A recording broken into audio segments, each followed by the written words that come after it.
Señores, buenas noches. Este es su programa Dialogando. Y desde ahora y hasta las 10 de la noche estaremos acompañándoles.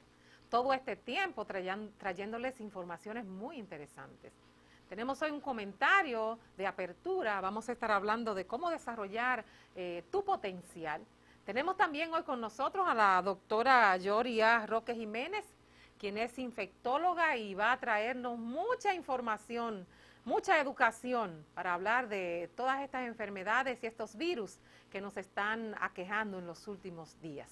También nuestra sección al final con nuestro teólogo Néstor Junior Díaz. No se pierda hoy también Diálogo Actual, que nos va a poner al tanto de todo lo que ha sucedido en nuestra ciudad, en el mundo cristiano, en el espectáculo que es de verdad sano. Usted no puede moverse de ahí, porque este programa de hoy promete ser muy interesante. Así que nosotros de inmediato queremos comenzar con el contenido de Dialogando.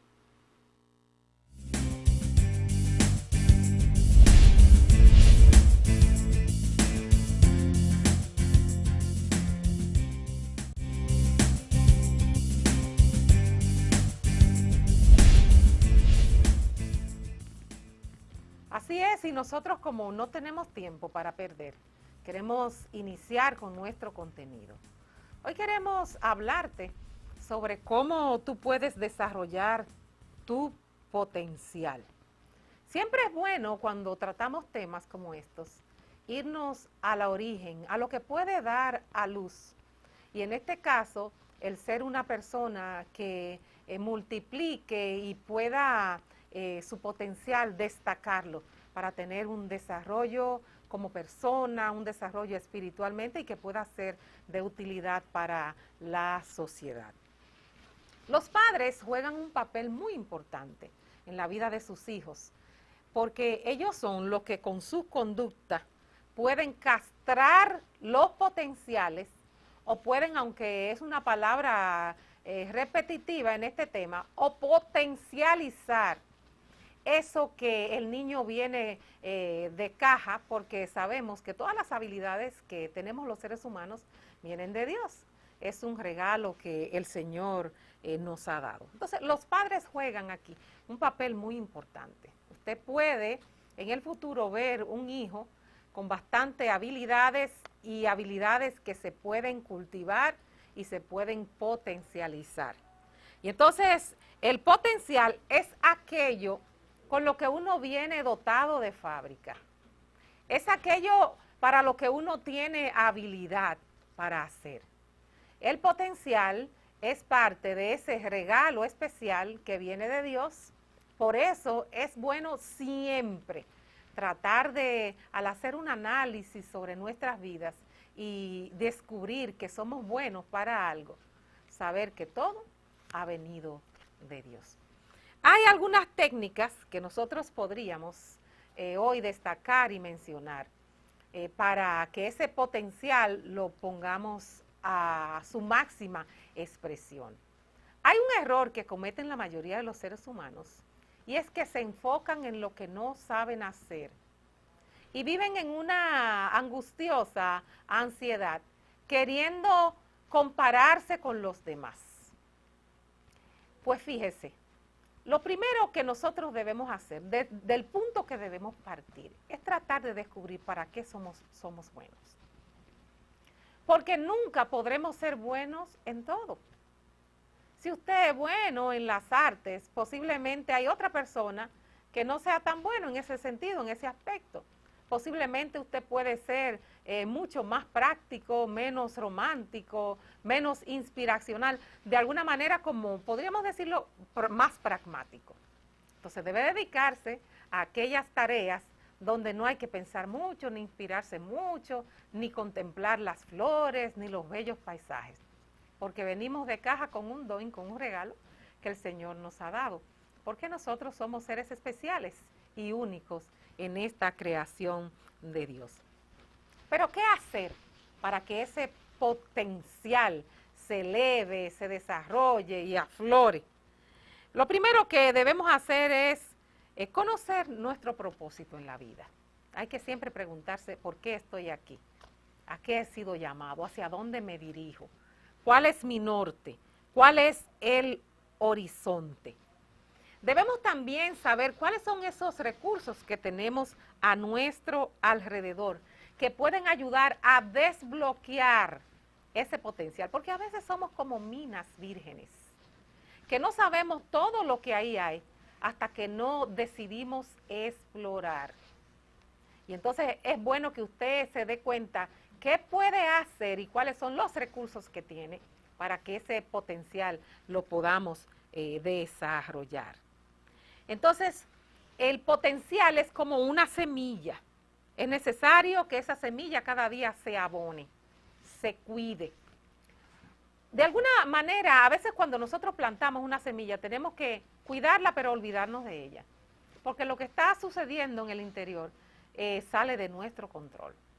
Pues usted sabe que es bueno para algo, trate de ver cómo adorna eso, cómo adquiere más conocimiento, cómo se va especializando. También algo muy importante que nosotros debemos hacer para desarrollar nuestro potencial es tratar de estar en un entorno adecuado que nos permita desarrollarlos. Hay gente muy inteligente, con muchas capacidades y con muchas habilidades, pero viven en un entorno o se desenvuelven en un medio que no es factible, es como un terreno o cuando usted siembra fuera de la estación donde el cultivo puede darse o puede germinar. Y es así mismo nosotros con nuestros potenciales que tenemos. Si usted se asocia con personas que no tienen interés en desarrollarse ni en crecer, posiblemente usted va a ser contaminado, atraído, seducido, y este potencial se va a esconder, usted va a comenzar a perder de vista realmente que usted es una persona buena para ciertas cosas en la vida. Recuérdese, enfoque en lo que usted puede hacer bien y no se ponga ansioso o ansiosa por aquello que alguien hace bien, pero que a lo mejor no es su potencial y no tiene nada que ver con las habilidades que ya usted tiene y que Dios le ha dado. Nosotros vamos a continuar con nuestro contenido porque tenemos muchísimo más para ustedes en esta noche.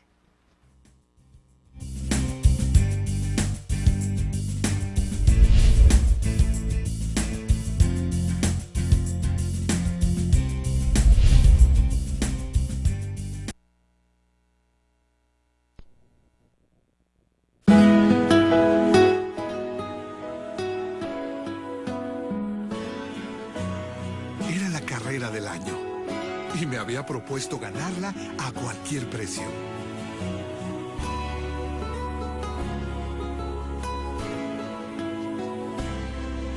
Pero a veces suceden cosas que uno no puede explicar. Cuando veo a otro con menos que yo, Cosas que son más importantes que ganar. tiene más valor. Veo su sonrisa y me olvido. No recuerdo quién ganó la carrera aquel día, Es muy importante. pero nunca olvidaré cómo me sentí. Incluyamos a otros. Pásala. Un mensaje de la Fundación para una Vida Mejor.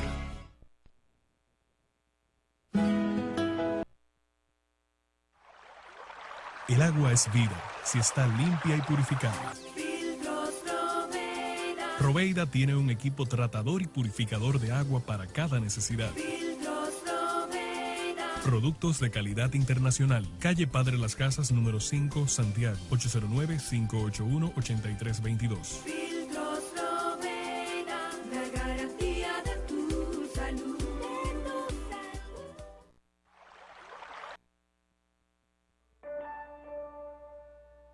Con tu apoyo, solidaridad y ciudadanía, vamos a transformar la República Dominicana en un país libre de analfabetismo. Si conoces a alguien que todavía no sepa leer o escribir, acompáñalo y ayúdalo a registrarse. Necesitamos la ayuda de todos y todas. Que es que ella aprende contigo. Que nadie se quede fuera. República Dominicana, hora de hacer lo que nunca se ha hecho.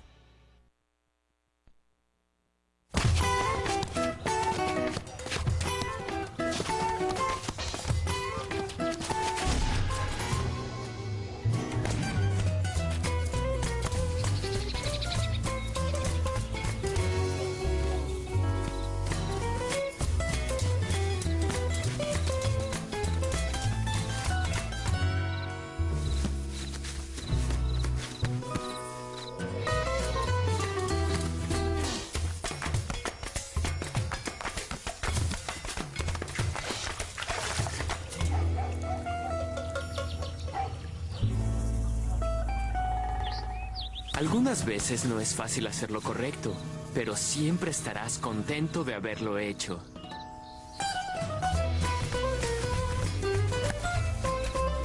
La decisión correcta, pásala. Un mensaje de la Fundación para una Vida Mejor.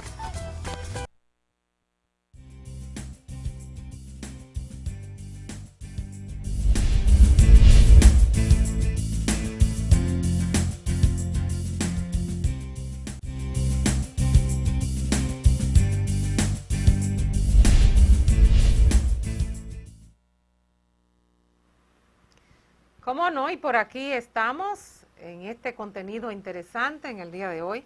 Contamos con la presencia de la doctora Yoria Roque Jiménez. Ella es infectóloga. Tenemos aquí en nuestras notas que ella es egresada de la Universidad Católica Nordestana.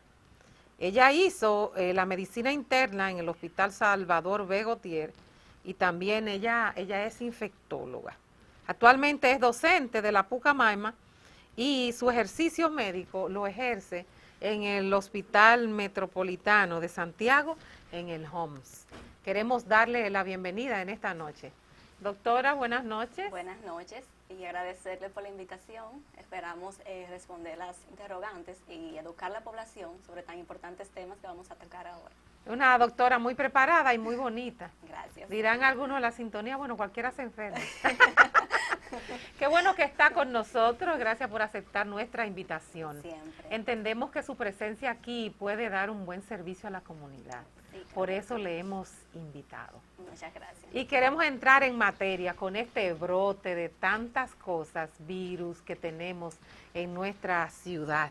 Y la noticia o el punto rojo sería el Zika. El Zika.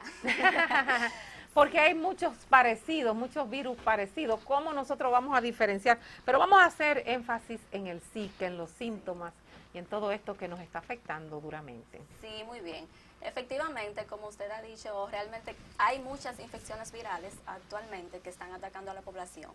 Muy importante aclarar sobre el Zika, porque a diferencia de otras infecciones virales que también cursan con manifestaciones muy parecidas, no da tantas complicaciones a corto plazo como dan otros, como por ejemplo el dengue, que se puede complicar y llevar al paciente a la muerte rápidamente, a diferencia del Zika, que quizás hace complicaciones tardías, pero en un menos porcentaje de pacientes. Entonces es importante que la población sepa, las personas sepan cuándo deben ir a ayuda médica, buscar ayuda médica, diagnosticarse realmente si es un dengue, si es Zika o si es chikungunya también, que también entra dentro de ese abanico de posibilidades diagnósticas, y no quedarse en casa porque sí, a la vecina le dio, es mi parecido, le dijeron que era Zika, se quedan ahí, entonces luego vienen las complicaciones. Lo difícil de todo esto es que los síntomas son tan parecidos. Sí, son muy parecidos, pero hay algunas cosas que, por ejemplo, inmediatamente yo veo un paciente que me llega a la consulta y me dice que le dio una fiebrecita o quizás no se recuerda de una fiebrecita y que le dio una alergia, lo que nosotros conocemos como un rash, una conjuntivitis y que le duele el cuerpo. Generalmente uno lo asocia más a Zika que a otras de las enfermedades virales que ya comentamos. Por el contrario, cuando es un paciente que su dolencia es típicamente el dolor del cuerpo muy agudo, que no se puede levantar, que le duele mucho las articulaciones, que se le inflaman y que la fiebre fue más alta, o sea, más importante, pues ya uno dice, va más por chikungunya y uno ya va tomando las medidas.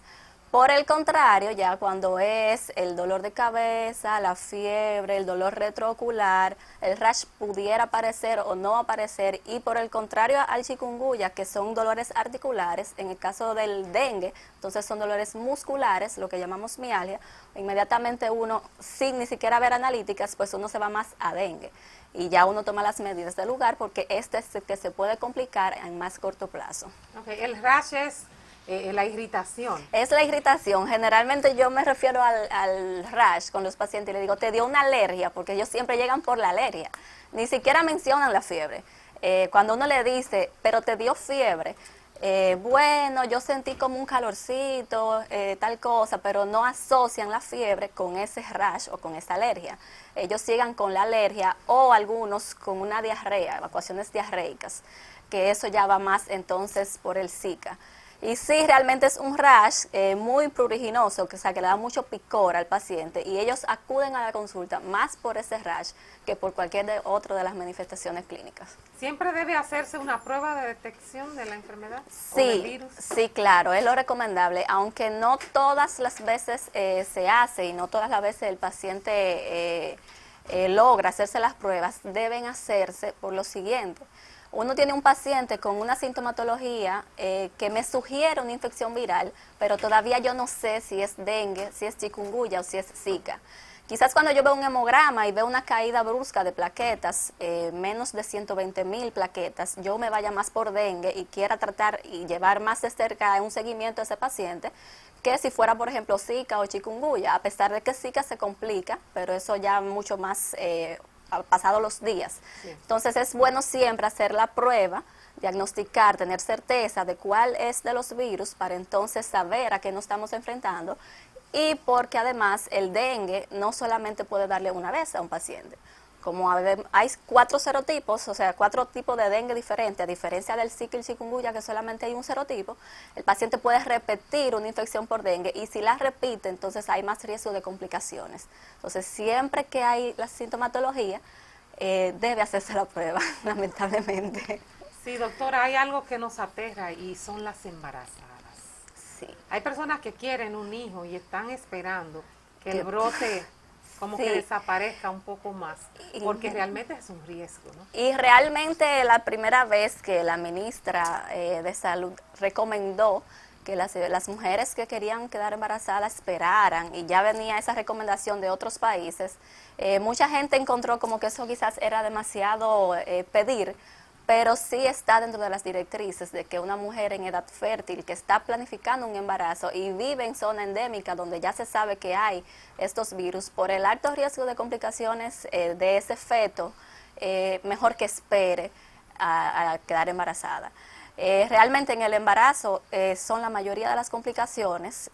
Sabemos que después en los adultos, por ejemplo, las personas cuando se infectan con Zika, después de 2 semanas pueden ocurrir complicaciones neurológicas como el Guillain-Barré y otro tipo de complicaciones, pero en las embarazadas, por ese riesgo que hay con el niño, de la microcefalia, de daños neurológicos en la vista, pérdida de audición, retraso en el crecimiento, entonces que no tienen revés, no tienen revés, es que se sugiere que realmente espere, si es posible, el embarazo. Ya si está embarazada, obviamente, ya no hay nada que hacer. Ya no hay nada que hacer, ya no hay nada que hacer, pero sí hay recomendaciones en cuanto al seguimiento.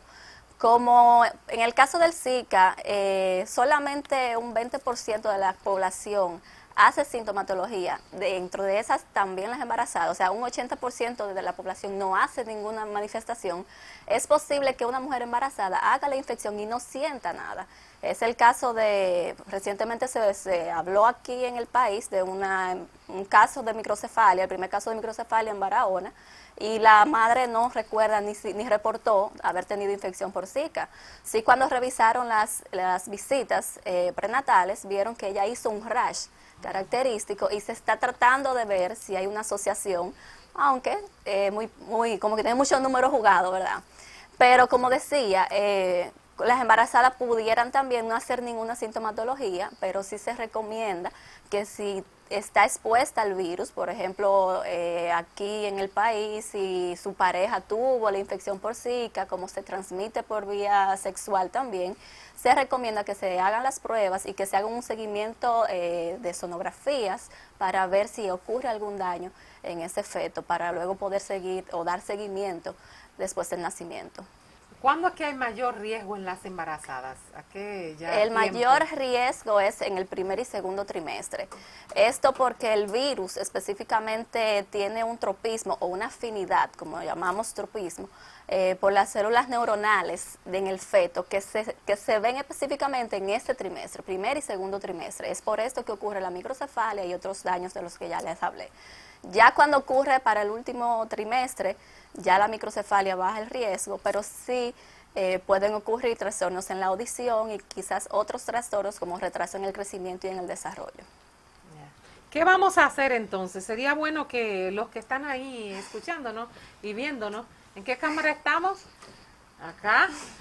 Puedan poner atención ahora a estos consejos que va a dar la doctora, porque debe haber una prevención, ¿no? Sí, claro, como todos estos virus, y la población a veces no quiere creer, pero el protagonista aquí es el mosquito. Entonces la prevención va dirigida a prevenir la picadura del mosquito, prevenir los criaderos, usar repelentes, usar mosquiteros. Nosotros ya tenemos la costumbre de que no usamos mosquiteros, que ya estamos con aire acondicionado, pero se recomienda usar mosquiteros, poner screens en las ventanas para evitar que el mosquito entre a la casa.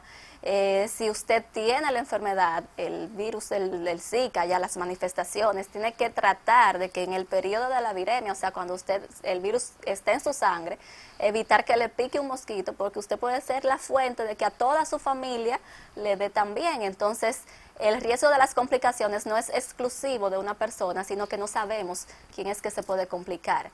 Es decir, que si usted, no es que se aísle en cuarentena, pero siempre yo le recomiendo al paciente que ya tiene Zika, bueno, usted debe salir con su ropa manga larga, ponerse repelente. Con este calor. Con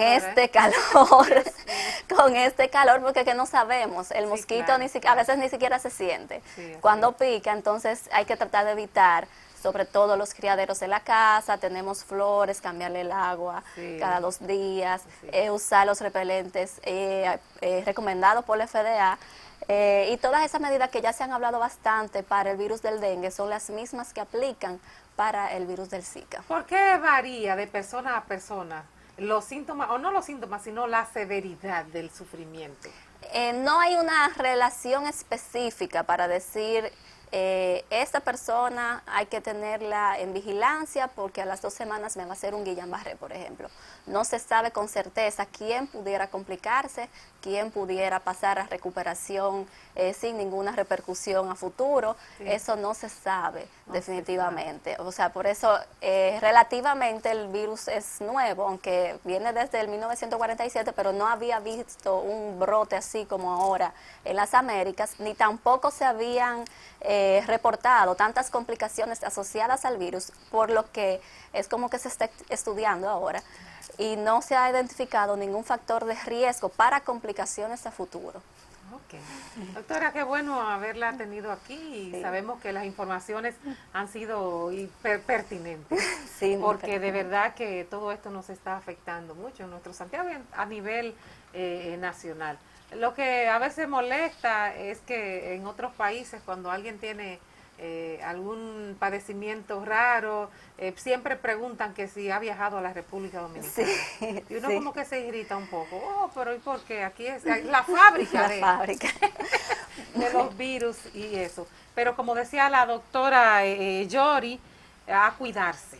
Hay que cuidarse y hay que tomar estas medidas muy en cuenta para tratar de así frenar este virus que puede pasar casi desapercibido en algunas personas. Puede pasar, pero una mujer embarazada está en riesgo de que su criatura pues nazca con problemas. Doctora, pues gracias. Muchas gracias por a haber usted. estado con nosotros. Muy buenas noches. Esperamos contar con su presencia de nuevo en otro momento. Siempre, muchas gracias, muy amable. Sí, nosotros vamos a seguir con el contenido de nuestro programa. Tenemos por ahí a Luis Paulino, que nos va a poner al día de todo lo que ha sucedido, de lo que va a acontecer en el mundo cristiano en nuestra ciudad. Usted no puede moverse. Seguimos con nuestro contenido.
Algunas veces no es fácil hacer lo correcto, pero siempre estarás contento de haberlo hecho.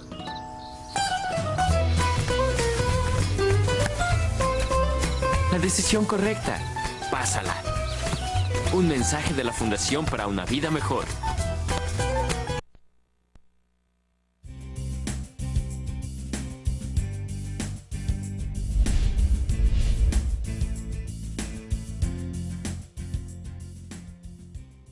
Buenas noches, para mí es un honor, yo soy Luis Paulino. Bienvenido a su segmento, Diálogo Actual. Esta noche tendremos a un invitado especial, muy conocido en Santiago, pero aparte de todo queremos darle las felicitaciones al presidente de ADOCO de la filial de Santiago, porque los premios ARCO le van a hacer un reconocimiento. Entonces queremos felicitarle a Alexis Rodríguez, felicidades por tu reconocimiento, por tu labor, por todo lo que tú has hecho por Santiago, los eventos, por ser promotor de muchos eventos de aquí de Santiago. Tenemos con nosotros a Robert Lora. Robert, ¿cómo estás? Buenas noches, Dios lo bendiga, estamos bien, gracias a Dios. Dime, cuéntame de ti, ¿cómo te ha ido? Yo sé que fue una semana estresante la semana pasada. Urbano Subplot 0.5. 5. Robert, ¿cómo surge Urbano Subplot? Hace 5 años ya, ¿verdad? 5 años. 2012. Bueno, nació en el corazón primero de Dios, porque él me trajo esa idea. Me recuerdo yo que fue un 8 de julio que iniciamos con este proyecto. Fuimos al centro, al Salón Duarte del Ayuntamiento de Santiago. Prácticamente fue el primer evento, yo como productor, como página web, fue todo el primer evento y fue un gran reto. Dios nos respaldó para la honra de Dios.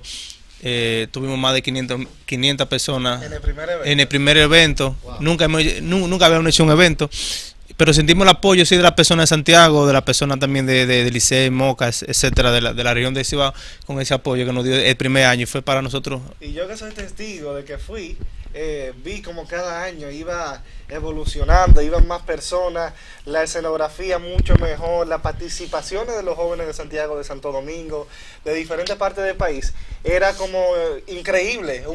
¿Cuál fue el que era lumínico? ¿El tercero? No, ese fue el cuarto, el del año pasado. Que era todo lumínico, eso había luces de xenón y todo el mundo se quedaba por ver. Qué heavy, qué chulo. Sí, precisamente el año pasado fue Brilla. Algo que caracteriza el evento es que el concierto no es simplemente un concierto como musical, como quizás se ve, sino que nosotros tratamos de trabajar un concepto donde, por ejemplo, el evento pasado fue en el Gran Teatro de Cibao. Hoy en día, ahora mismo, el teatro está vacío, pero yo sé que en cada corazón de las personas que fueron allá, ese vacío no se queda con ellos, sino que llevaron algo de ese concepto que uno quiso trabajar, que era principio y fin, que era exaltar a Jesús como el Hijo de Dios, como el amado, como el eterno. Vi que en Urbanos Blog 5 había un verso bíblico en especial que lo caracterizaba, ¿no? Que por eso fue la cruz, con el amor de Dios. Bueno, versículo en sí no tanto, sino el concepto. El concepto era tratar de exaltar a Jesús. Jesús como la cualidad de Jesús, la que podemos nombrar como, porque, ejemplo, para alguien o para ti, en específico Jesús puede ser el sanador, para mí él puede ser el amado, para otro él puede ser el consolador.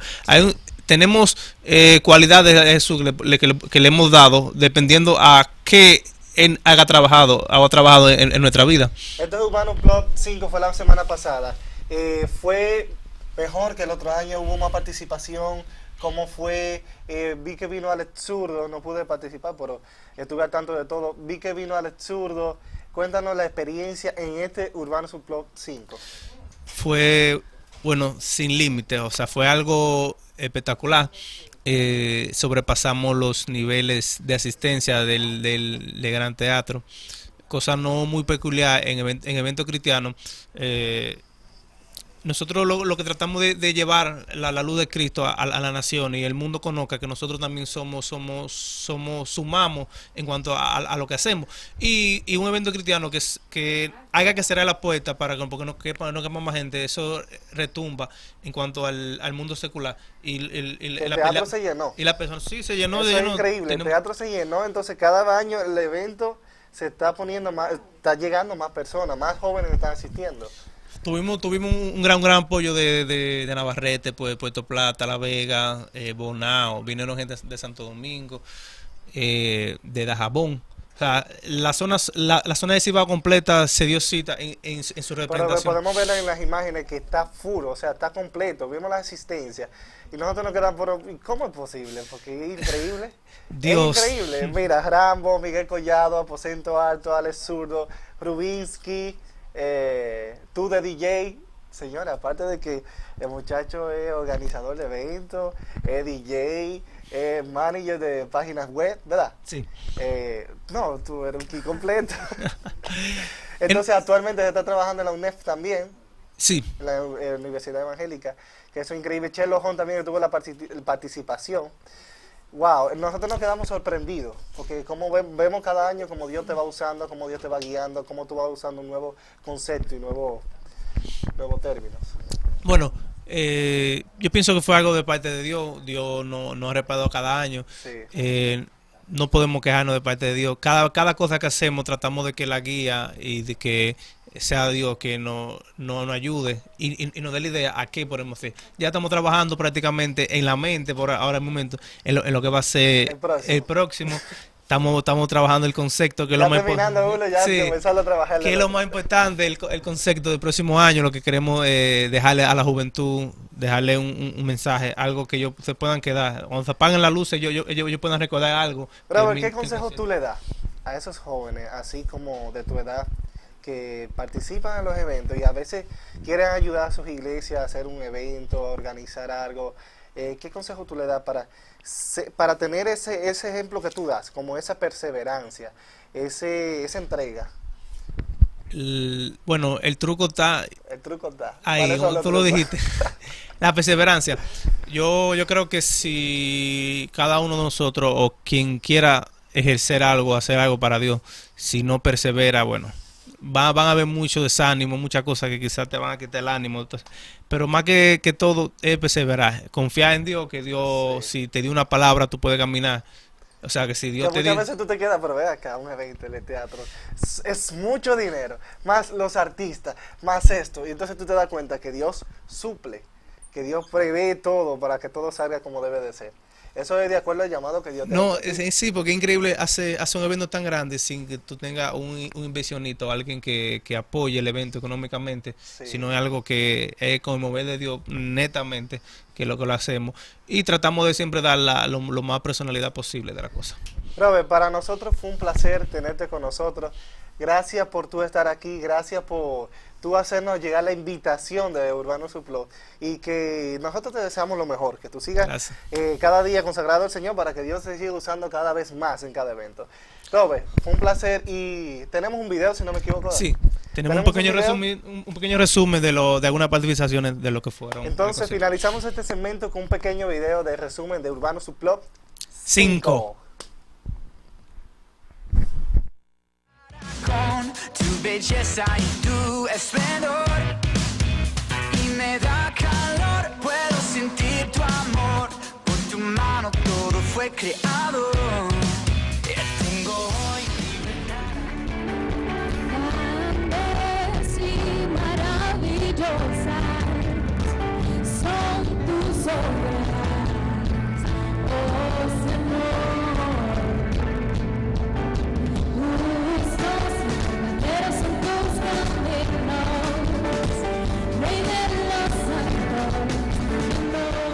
Las apariencias engañan, destruyen como cizaña. Detente un momento y piensa que hay gente que te daña, gente que te engaña. Si te caes, vuelve, levántate.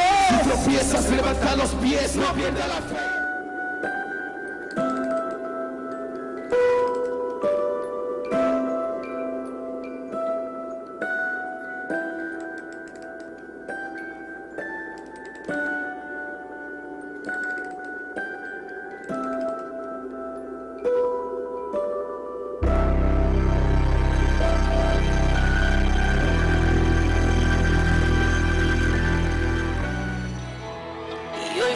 Para ti,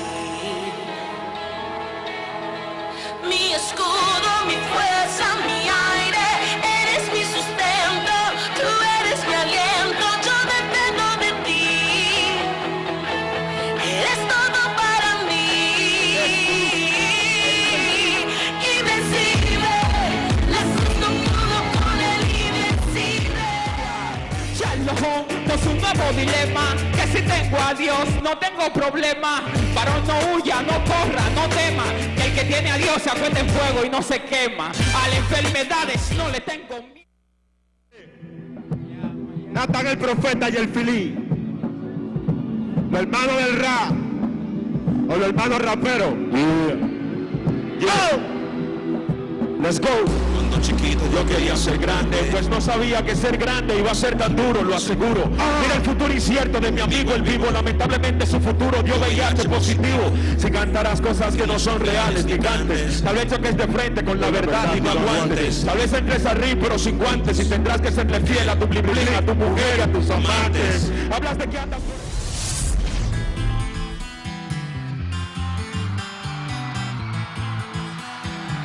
Buenas noches. ¿Cómo dice? Llega mi fuerza, la que me viste de poder. Levanta esa mano arriba y canta ese coro fuerte. ¿Cómo dice? Tengo victoria. Arriba. Nada me puede detener. Que se escuche. Nada me puede detener. No se oye.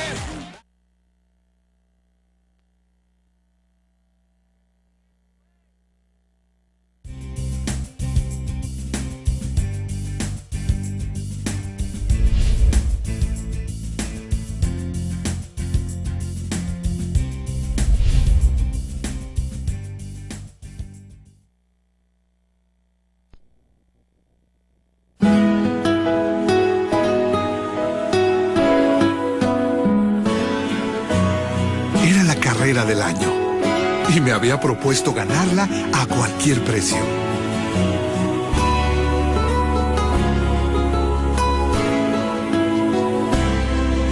Pero a veces suceden cosas que uno no puede explicar.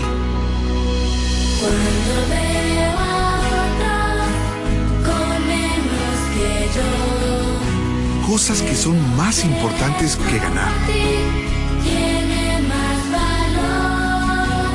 Veo su sonrisa y me olvido. No recuerdo quién ganó la carrera aquel día, Es muy importante. pero nunca olvidaré cómo me sentí. Cuando veo a otro Incluyamos a otros. Pásala. Un mensaje de la Fundación para una Vida Mejor.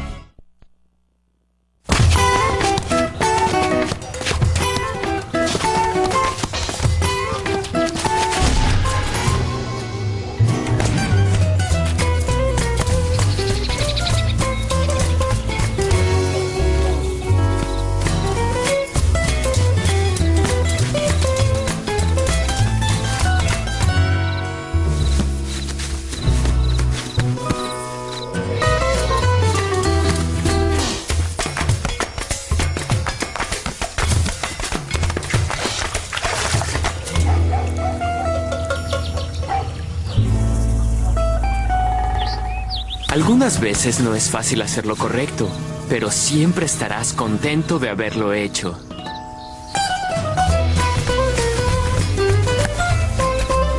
La decisión correcta, pásala. Un mensaje de la Fundación para una Vida Mejor. Con tu apoyo, solidaridad y ciudadanía, vamos a transformar la República Dominicana en un país libre de analfabetismo. Si conoces a alguien que todavía no sepa leer o escribir, acompáñalo y ayúdalo a registrarse. Necesitamos la ayuda de todos y todas. Quisqueya aprende contigo.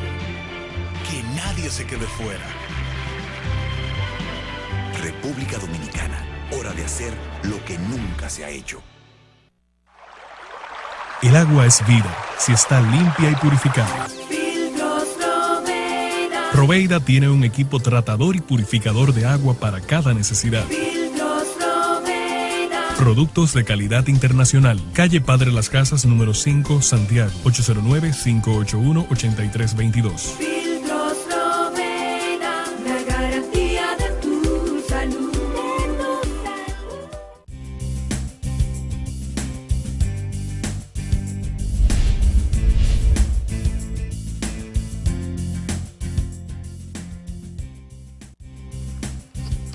Qué bueno que estamos de regreso con ustedes hoy en nuestra parte estelar de Diálogo Experto con nuestro querido Néstor Junior Díaz, que ya tiene un buen tiempo colaborando con nosotros en este espacio para traer buena información. Buenas noches, Néstor. Buenas noches. Estamos como un poquito alejados, pero no importa. No importa. Nos acercamos de alguna manera. Cerca en el espíritu, aunque distantes en el aspecto físico. Así es. Pues hace algunas semanas nosotros iniciamos un diálogo sobre la historia de la Iglesia. Hemos destacado la importancia de estudiar la historia de la Iglesia y la semana pasada comenzamos a hablar de la Iglesia temprana, la Iglesia primitiva. Y abrimos una puerta para entrar hoy a lo que es la Iglesia medieval, que tiene tantos elementos interesantes, pero que hoy vamos a destacar esos más importantes para que nuestro público pueda formarse una idea acerca de todos los aspectos que estaban presentes en la vida de la Iglesia, sin hacer ningún salto acrobático, sino ir poco a poco, para así formarnos una idea de todo lo que ha pasado en el discurrir de la Iglesia. Perfecto. Como dijimos la semana anterior, el periodo de la Iglesia medieval se puede dividir en dos bloques. El primer bloque tiene que ver con la Iglesia de la Alta Edad Media, y luego entonces tenemos el segundo periodo, que es el de la Iglesia de la Baja Edad Media. El primer periodo abarca de los siglos IV al siglo IX, y el segundo periodo abarca del siglo IX al siglo XIV. En ese punto estamos prácticamente abarcando unos 1200 o unos 1300 años de historia, que es lo que precisamente dura la Edad Media. Ahora, si nosotros vamos a segmentarlo en esos dos bloques, tenemos que hacerle una atención adecuada a cada uno. Y en el primer bloque obviamente tenemos 4 puntos principales, que son el desarrollo de lo que son los padres de la Iglesia, que surgen precisamente en ese periodo, el destacar lo que es el Edicto de Milán, que es uno de los puntos claves que da inicio a la historia de la iglesia medieval, los concilios, obviamente que fueron tan importantes para su desarrollo, y la revolución monástica, que al final incluye después el desarrollo del papado. Sí, sabemos que los padres de la iglesia eran hombres que habían estado cerca de todo ese transitar de la iglesia primitiva. Tenían fresco en su memoria y habían sido testigos, muchos de ellos, de lo que había sucedido en tiempos no muy lejanos. Por eso son tan útiles en esa etapa, porque es la gente que quizás tiene la experiencia más fresca, más cercana. Bueno, deberíamos dividir los padres patrísticos o la literatura patrística en dos grupos, los padres apostólicos y los padres eclesiales. Los padres apostólicos sí tuvieron contacto con las fuentes de primera mano. Los padres eclesiales no, porque ya son 3 siglos posteriores. Claro. Entonces, los padres apostólicos entran dentro de la iglesia primitiva. Ahí está Orígenes, Clemente de Alejandría, Justino Mártir, Ireneo, Policarpo. Pero ya los padres eclesiales, que sí son medievales y se consideran padres postnicenos, porque son posteriores al concilio de Nicea, son los padres que se dividen en los de Oriente y los de Occidente. Ahí tenemos a San Agustín de Hipona, a Juan Crisóstomo, a Teodoro de Mopsuestia, a Eusebio de Cesarea, al mismo Jerónimo, que tradujo la Vulgata, y Ambrosio de Milán. Esos padres eclesiales son padres postnicenos porque vivieron ya plenamente en la época medieval, distinto a los otros que eran padres prenicenos, que vivieron precisamente en la época primitiva y que casi todos murieron mártires. Sí, cercano ahí. Sí, estamos hablando ya después del siglo IV. Ya en el siglo IV es que surgen los padres eclesiales, que fueron los paladines y campeones de los grandes concilios para definir la doctrina ortodoxa del cristianismo. Sí, sería bueno que nosotros precisáramos hoy, aunque en otras ocasiones hemos tocado este tema, sobre las cosas que se discuten en los concilios. Nosotros podríamos pensar en el de Nicea, el de Calcedonia, estos concilios que están ahí cerca y que definen momentos y ideas cruciales para la historia de la iglesia. Precisamente es bueno siempre destacar 4 concilios. Fueron muchos concilios, en 500 años se celebraron más de 300 o 400 concilios, pero los 5 concilios más recordados, los 4 concilios, vamos a tomar 4 solamente, son el de Nicea, el primer concilio de Nicea, porque hubo un segundo concilio de Nicea, pero el primer concilio de Nicea, que es el primero de todos, en 321. Luego tenemos también el concilio de Éfeso, en el 421. Tenemos también el concilio de Calcedonia, que es uno de los últimos. Y hay un concilio en Constantinopla, el concilio de Constantinopla, que es 60 años posterior al concilio de Nicea. En el primero, en el de Nicea, se discute la divinidad de Cristo. El campeón en este concilio es Atanasio, quien combate la herejía del arrianismo, que negaba la idea de que Jesús fuese Dios. En ese concilio se demuestra cuán distanciado está el arrianismo de la Biblia, cuán distanciado está la idea de que Jesús no es Dios de la ortodoxia cristiana, que siempre ha considerado a Cristo como divino. En el concilio de Constantinopla se recalcó la divinidad y personalidad del Espíritu Santo, porque también se discutía si el Espíritu Santo era una persona o una fuerza. Sí. En el concilio de Constantinopla eso se aclaró, que era una persona, no una fuerza. Luego tenemos el concilio de Éfeso, en el que se discute si la salvación es por gracia o basada en las obras. En ese concilio el campeón es San Agustín, que se enfrenta al pelagianismo, en ese momento, que negaba la idea de que el hombre se salvase por la gracia solamente. Por eso se le llama el doctor de la gracia. El doctor de la gracia y el campeón en el concilio de Éfeso, del 431. Y por último, en el concilio de Calcedonia, se debe contemplar como una extensión del concilio de Nicea. Porque si en el de Nicea quedó claro que Jesús es Dios, en el de Calcedonia se explicó cuánto de Dios hay en Jesús.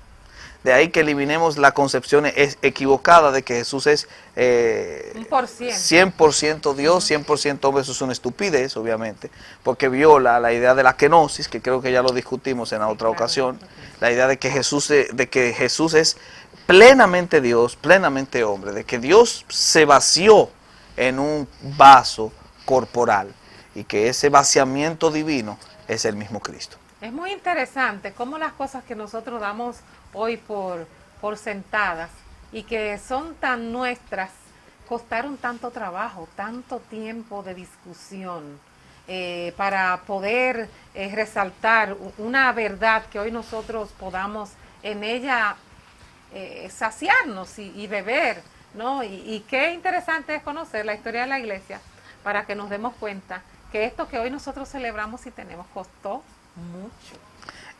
Y precisamente porque costó mucho es que se valora tanto.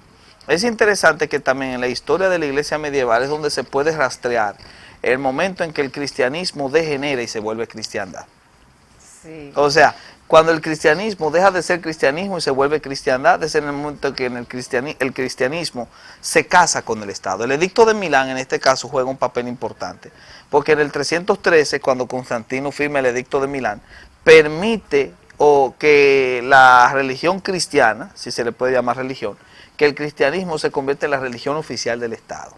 Al ser la religión oficial del Estado, Constantino abre la puerta para que el cristianismo se permee con el paganismo. Y el resultado de la mezcla sincrética será el catolicismo apostólico romano. Por eso se dice que se tiene duda si fue que, ¿qué fue lo que pasó? Si la iglesia se constantinizó. Precisamente. O si Constantino se hizo cristiano. Hay una discusión y de hecho la historia demuestra que Constantino era un cristiano nominal, no un cristiano sincero, ya que cometió errores y también se basó más en una política de integración que en una sincera conversión. Incluso llegó a matar a su propio hijo después y mató a su esposa después de su supuesta conversión y renegó el bautismo hasta el último día, el día en que se iba a morir, que es cuando acepta que lo bautice un obispo arriano, ni siquiera un obispo cristiano ortodoxo, un obispo que negaba la divinidad de Cristo. Entonces, en ese sentido, la conversión de Constantino debe verse más como un ardid político, más bien que como una sincera entrega de una persona que ha sido convencida por el espíritu de sus pecados. O sea, cualquiera tenía la licencia de decir, soy cristiano, puesto que había ese matrimonio tan... Lo que posiblemente diría Adrian Rogers, la iglesia se llenó de paganos bautizados. Muchos paganos bautizados comienzan a introducir ritos en las congregaciones. La liturgia que se va formando es una liturgia que tiene una ousia o esencia cristiana, pero los ropajes son paganos, o al revés quizás, una esencia pagana con ropajes cristianos. Entonces tenemos una iglesia totalmente separada del dogma cristiano, y enfatizando falsos dogmas o doctrinas incorrectas que al final degeneran en toda una institución que obviamente se corrompe a sí misma.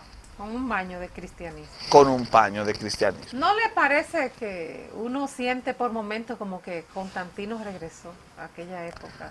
Puede ser que sí. Cuando hay tantas cosas en el mundo cristiano. Lo interesante sería ver la reacción de los cristianos actuales ante la nueva constantinización de la iglesia en este caso. Lo interesante del caso es que las congregaciones antiguas, los cristianos antiguos respondieron o reaccionaron ante esa estatalización de la iglesia. Y una de las primeras reacciones fue el monasticismo.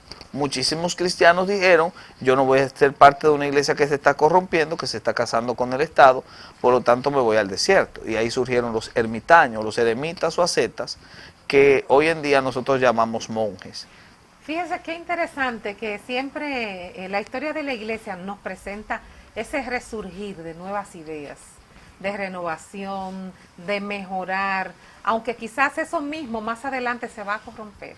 Claro. Siempre va a haber un movimiento que surge para dar respuesta a una crisis o a una laguna de la iglesia, para decirlo de alguna manera. Sí, porque obviamente los movimientos surgen en ocasiones con intereses correctos, pero con bases incorrectas. Eso fue lo que le pasó al monasticismo. Tanto el monasticismo oriental representado por Antonio Abad, como el monasticismo occidental representado por Benito de Nursia, dieron grandes aportes a la sociedad. Incluso el escritorio fue un invento de los monjes. Pero después de eso, el monasticismo facilitó la centralización del poder y con la centralización del poder surgió el papado. Nos gustaría que para la próxima semana, para cerrar la Alta Edad Media, enfaticemos un poquito sobre los monasterios. Entonces, entramos de inmediato a lo que es la Baja Edad Media en esto de historia de la iglesia. Obviamente. Creíamos que quizás nos iba a dar el tiempo para terminar la etapa completa, pero vemos que no. Son 1300 años. Imagínense, y nosotros en 15 minutos pasamos por encima. A la mitad de los años. Señores, siempre es grato tenerle aquí con nosotros, Néstor, porque la gente se edifica muchísimo y tenemos reacciones muy positivas de este segmento. Siempre agradeciéndole que pueda visitarnos y quedarse. Usted es una de esas visitas que ya uno le da el café en la taza que le falta el asa. Ya, tómelo, échale azúcar, porque usted es de confianza. Y nos sentimos muy bien cada vez que usted está con nosotros. Muchas gracias. Siempre para mí es un placer. Bendiciones, señores, no hay tiempo para más. Nosotros nos despedimos aquí, hacemos una pausa de 6 días y el domingo de nuevo a las 9 de la noche nos volveremos a encontrar aquí en su espacio Dialogando. Bendiciones y que tengan un feliz sueño. Hasta la próxima.